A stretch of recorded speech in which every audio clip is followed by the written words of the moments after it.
Je vous propose de parler de jeux de société en compagnie de Léandre Proust. Bonjour Léandre. Mais bonjour Xavier. Alors avec vous, on va s'intéresser à un projet qui arrive ce mardi en financement participatif avec une campagne qui débute à 17h ce mardi. C'est l'île des chats, c'est avec Lucky Duck Game. On va évoquer Lucky Duck Game. Quand on parle de Léandre Proust, on peut parler de deux actualités. On peut parler des canards chanceux, mais on peut aussi vaguement évoquer que Léandre Proust, à la base, ce sont des PNP mis à disposition pour pas grand-chose, voire gratuitement, régulièrement. C'est ça, exactement. Une de mes casquettes, c'est auteur de jeu. Et régulièrement, je mets du contenu gratuitement en ligne.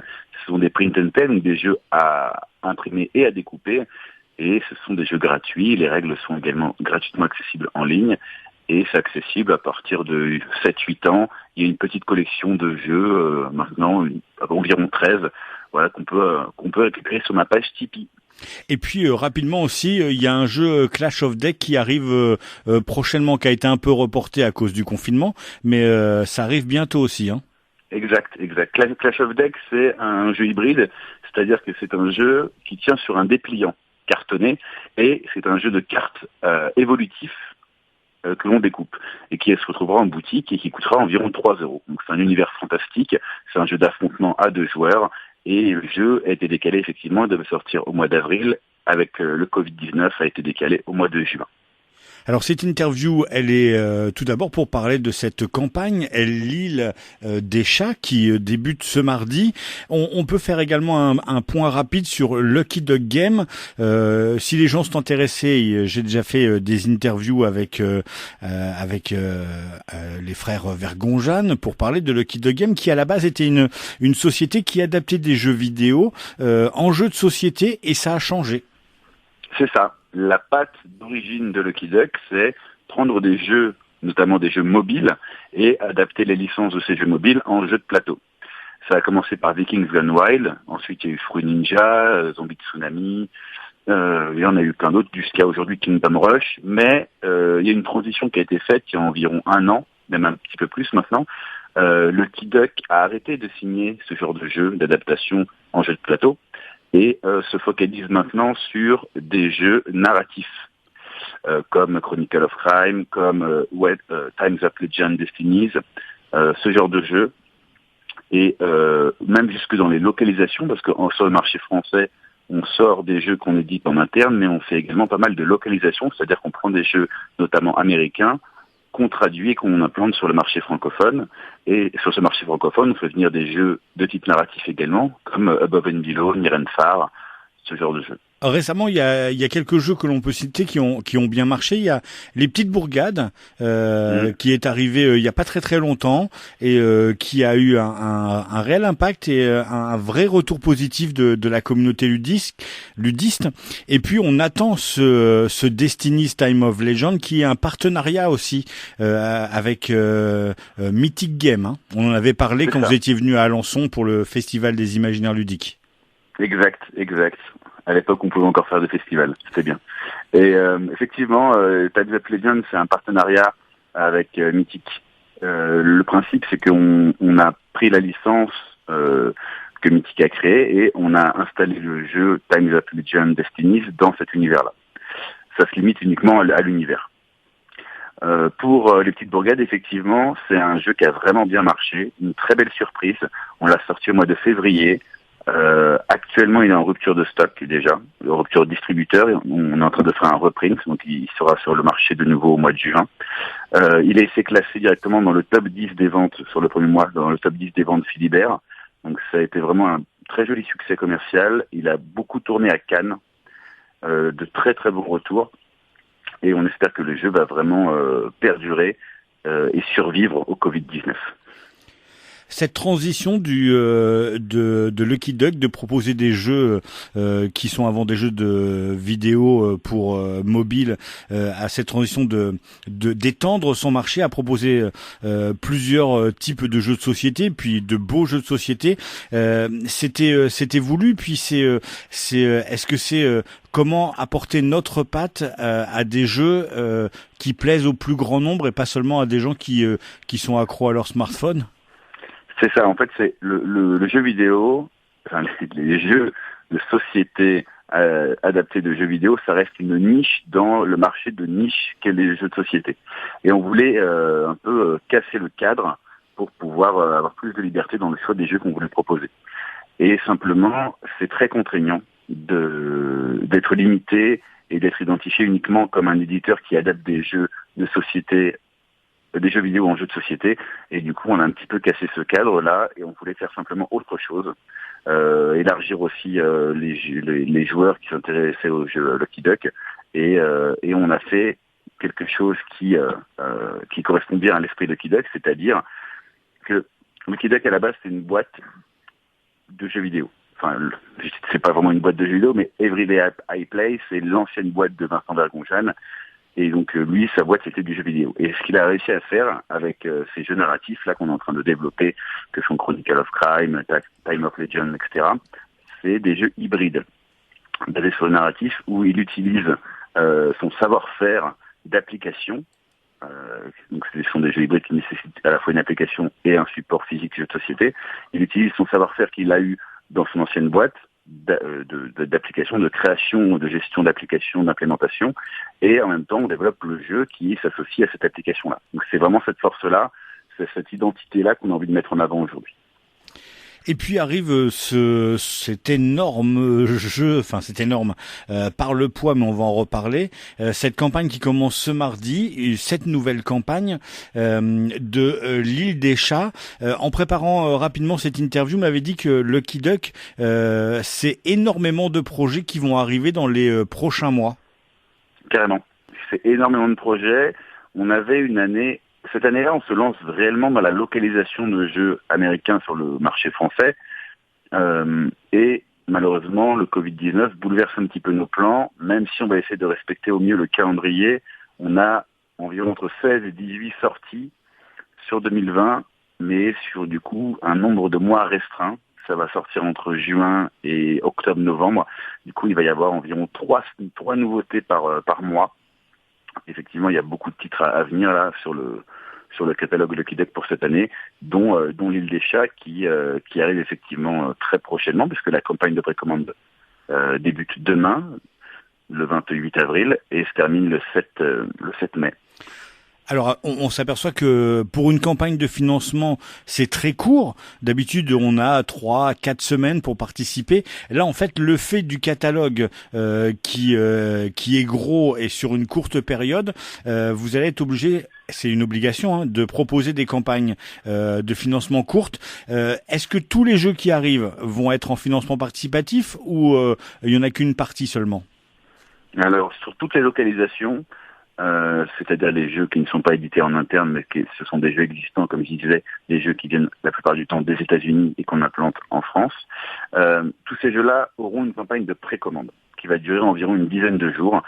Et actuellement, ça se passe sur Game on Tabletop, mais à terme, on est en train de retravailler complètement notre site internet afin d'organiser nous-mêmes sur notre site des campagnes de précommande.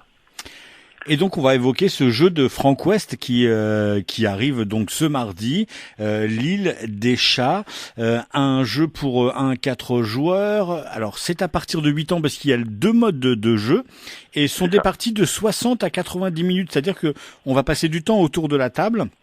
J'imagine que suivant le monde qu'on choisit, c'est plus ou moins long les parties. Est-ce que vous pouvez nous faire un rapide pitch de ce jeu l'île aux chats? Tout à fait. L'île aux chats, c'est un jeu pour 1 à 4 joueurs initialement, même s'il y a une extension qui existe et qui permet de pousser un petit peu la table pour jouer jusqu'à 6 joueurs. Donc, c'est un jeu à la base compris de 1 à 4 joueurs. Il y a 2 modes de jeu, effectivement un mode famille qui permet de jouer à partir de 8 ans et on a un mode classique qui est plutôt accessible à partir de 12-13 ans. Sur le principe, on est des explorateurs qui allons sur une île et on va devoir sauver le plus de chats possible. Ce sont des chats sauvages parce qu'il y a une menace qui arrive. Il y a Main Noire, un espèce de pirate impitoyable qui veut s'emparer des chats et les mettre un petit peu en esclavage. Donc on va essayer d'en sauver le plus possible et les récupérer sur notre chaloupe. Dans l'idée, on va avoir des cartes, on va avoir des plateaux chaloupes également. Les cartes vont nous permettre de récupérer du poisson, vont nous permettre de récupérer des paniers, vont nous permettre de faire des actions supplémentaires. Et l'idée, ça va être de sauver des chats qui ont des formes de tuiles, des polyomino, donc plein de tuiles de formes différentes. À la Tetris. Un peu à la Tetris, exactement. On va les récupérer, ces chats, et on va les disposer sur notre plateau qui représente une chaloupe, et le plateau est quadrillé. Donc en fait, on va essayer de disposer nos chats avec des contraintes de positionnement, ce qui va nous permettre de scorer de manière bien différente, en collant des chats de même famille, en recouvrant les rats qui sont visibles sur notre chaloupe. Donc il y a plein de façons de scorer différentes. Il faut juste se souvenir que c'est un jeu de draft. Donc on va choisir des cartes, on va les faire tourner, on va se constituer une main, et avec cette main, on va pouvoir récupérer du poisson, comme je disais. On va pouvoir également récupérer des paniers afin de sauver des chats et de les récupérer et de les mettre sur notre chaloupe. Et il y a une autre phase où on va se concentrer vraiment sur la disposition des chats qu'on a récupérés, le placement des chats sur notre chaloupe. Donc ça se joue en gros en 2 temps. Une phase de draft et une phase de positionnement. C'est ça qui est vraiment bien dans ce jeu, c'est que justement on allie plusieurs façons de jouer. C'est-à-dire que ces 2 temps vont être bien distincts. Ce draft, c'est-à-dire les joueurs choisissent des cartes, les passent à leurs voisins jusqu'à ce que toutes les cartes soient distribuées. Et puis une fois qu'on a joué cette partie, eh ben il y a la deuxième partie, la réflexion de comment je vais essayer d'optimiser mes cartes pour avoir des chats en imaginant bien que nos voisins vont peut-être nous les piquer avant qu'on ait eu le temps de les prendre, et le positionnement sur le bateau. Puis pour les enfants, ça doit être vraiment bien d'avoir accès à ce schéma géométrique, de devoir placer les objets, comme je disais, un peu comme Tetris, quoi. C'est ça. Pour les enfants, pour le mode 8 joueurs notamment, on a enlevé tout ce qui était draft, tout ce qui était ressources de poissons, pour se concentrer réellement sur la mise en place et la disposition des chats sur la chaloupe. Donc on est beaucoup plus sur un jeu à la Tetris, beaucoup plus construit sur la visualisation dans l'espace, que dans le jeu classique, où là il y a une vraie réflexion sur une gestion de ressources, sur le draft, donc quelle carte je choisis, quelle carte je laisse aux autres joueurs. Il y a beaucoup plus de profondeur dans le jeu classique, mais le jeu enfant, le jeu mode familial, permet de jouer rapidement, d'initier les enfants et éventuellement de voir s'ils chopent le truc rapidement, de passer sur la version classique. Alors s'il y a une constante chez les jeux Lucky Duck Game, c'est que lorsqu'on ouvre une boîte, lorsqu'on a une boîte entre les mains, la première chose qui claque, qui tape et qui fait plaisir, c'est que le matériel, il est irréprochable. Des pions en bois pour les chats, on retrouve un peu ce qu'on avait retrouvé dans les petites bourgades, une alliance de carton, de bois. Il y a ces pions qui sont bien faits, solides, qui sont bien manipulés aussi. Et ça, c'est une vraie constante chez Lucky Duck, hein. Ouais, en fait les jeux qu'on sélectionne, notamment pour la localisation, on accorde beaucoup d'importance au matériel, parce que c'est quelque chose qui revient régulièrement chez les joueurs. C'est que auparavant, on pouvait se permettre de sortir des jeux avec une esthétique passable, avec un matériel passable. Aujourd'hui, c'est plus du tout le cas. Aujourd'hui, la pléthore de jeux qui sort fait qu'on est obligé d'être au top du top sur le choix des jeux qu'on veut produire et implanter. Tous les jeux qu'on récupère, on s'assure qu'ils soient aussi bons mécaniquement, thématiquement, qu'au niveau du matériel. Effectivement, sur l'île des Chats en particulier, le matériel est vraiment chouette. On a des très beaux plateaux, on a des tuiles assez épaisses de qualité, on a une boîte extrêmement solide. On peut d'ailleurs y déposer dans le couvercle son chat le temps de la partie. Donc, comme ça, vous avez votre chat qui vous observe toute la partie pendant que vous faites votre partie. Et on a également des petits chats en bois. Enfin, on a un matériel vraiment top en termes de manipulation, en termes de durée de vie et de plaisir en termes de jeu.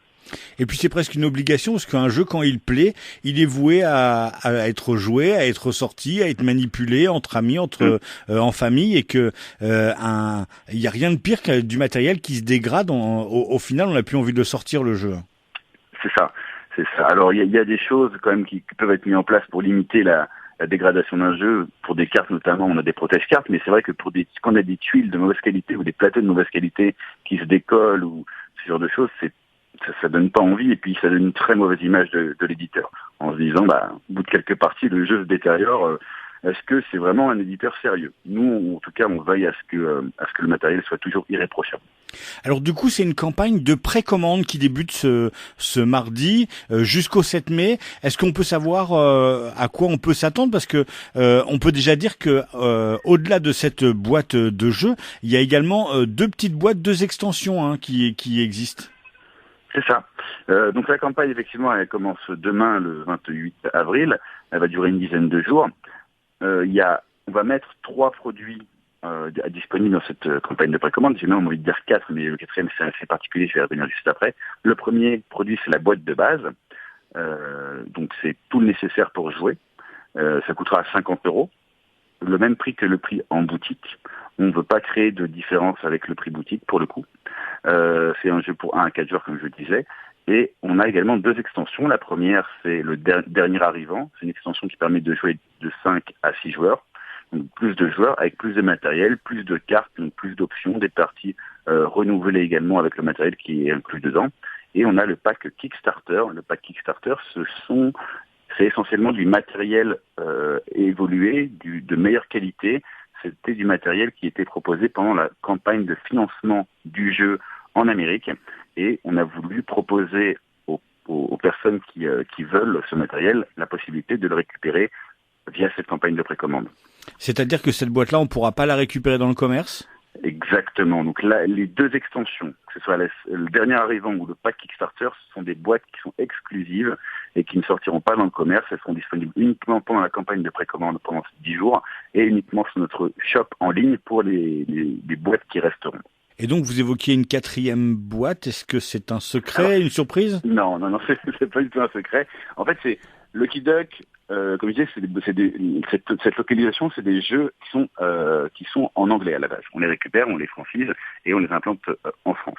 Mais il y a des personnes qui ont participé au financement de la boîte en anglais. Et du coup, pour ces personnes-là qui veulent franciser leur jeu, j'ai envie de dire, on leur propose un kit de traduction, c'est-à-dire des cartes en version française, les règles en version française.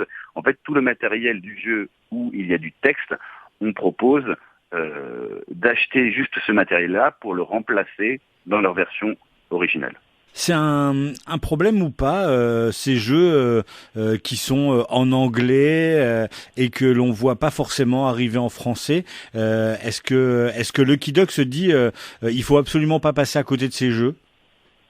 Certains, oui. Certains, on en voit. En fait, c'est surtout une histoire de plusieurs choses. C'est une histoire de coup de cœur. C'est-à-dire que la plupart du temps, c'est Vincent, le responsable de la boîte Lucky Duck, qui sélectionne les jeux. Il est très au fait des nouveautés et des Kickstarter qui se font. Il a lui-même, je crois, participé en tant que backer, donc en tant que participant à plus de 250 campagnes. Il est très au fait des nouveautés et il arrive très bien à pister les jeux qui vont avoir du succès. Et ensuite, on en discute tous les deux et on voit lesquels pourraient bien fonctionner sur le marché français. Mais effectivement, il faut être très à l'affût parce qu'il y a énormément de jeux qui sortent et il faut avoir le nez creux sur certains projets. Et puis donc cette campagne, on le rappelle, c'est ce mardi, ça commence à 17h, ça se finit le 7 mai. Mais Lucky Duck, vous nous l'avez dit en intro, c'est entre 16 et 18 projets qui vont arriver dans les prochains mois. Il y a déjà des noms qui sont connus et il y a des projets qui font déjà saliver. Est-ce qu'on peut évoquer Tank Garden, l'ascension de Thanos, l'ascension du côté obscur? Il y a aussi la mascarade des frères Grimm qui fait suite à un superbe jeu que Lucky Duck avait édité aussi. C'est ça. Il y a énormément de projets. Il faudrait réserver une émission complète, j'imagine, pour en parler dans le détail. Donc là, on va uniquement les survoler. Effectivement, l'ascension du côté obscur et l'ascension de Thanos, ce sont des jeux coopératifs dans lesquels on doit lutter à la fois contre Thanos et contre l'étoile de la mort. L'idée, c'est que c'est un jeu coop qui est une grosse licence. Donc on se prête pas d'habitude à ce genre de licence. C'est un peu un test, ces 2 jeux. On mise beaucoup dessus, on y croit beaucoup. On verra l'accueil du public. On n'a pas pu le faire jouer en festival, donc on va essayer de trouver d'autres méthodes pour communiquer dessus. En tout cas, nous, on y croit beaucoup. C'est les prochains jeux à venir après l'île des chats. On aura également, comme tu le disais, Tank Garden, qui va arriver au mois de juillet, donc un petit peu plus tard, où le jeu, On est sur un jeu où on doit construire un jardin asiatique. C'est un jeu en relief avec un très beau matériel encore une fois. On doit construire collectivement un jardin. Donc c'est dans un univers un petit peu nippon. Qu'est-ce qu'on a d'autre que tu as évoqué La mascarade des frères Grimm. La mascarade des frères Grimm. Donc on n'est pas sur une extension de la forêt des frères Grimm. La mascarade des frères Grimm, c'est un jeu édité par Druid City, un éditeur américain, qu'on va faire en France et qui sortira au mois de juillet. Là, on est sur un jeu qui est vraiment à part, même illustration par contre, même univers, mais on est sur un jeu complètement différent. C'est un jeu de bluff, de guessing, où on a un rôle caché et on va devoir essayer de débusquer les autres joueurs qui auront également un rôle caché, le but étant d'être le dernier à être encore en jeu. Et puis on va peut-être finir sur le jeu qui m'avait bluffé lorsqu'on s'était rencontrés à Alençon, le Time of Legend Destiny. Ça en est où, l'avancement, la réception? Est-ce que c'est pour cette année? Alors non, ce sera pas pour cette année-là. Ça devait être pour la fin d'année justement.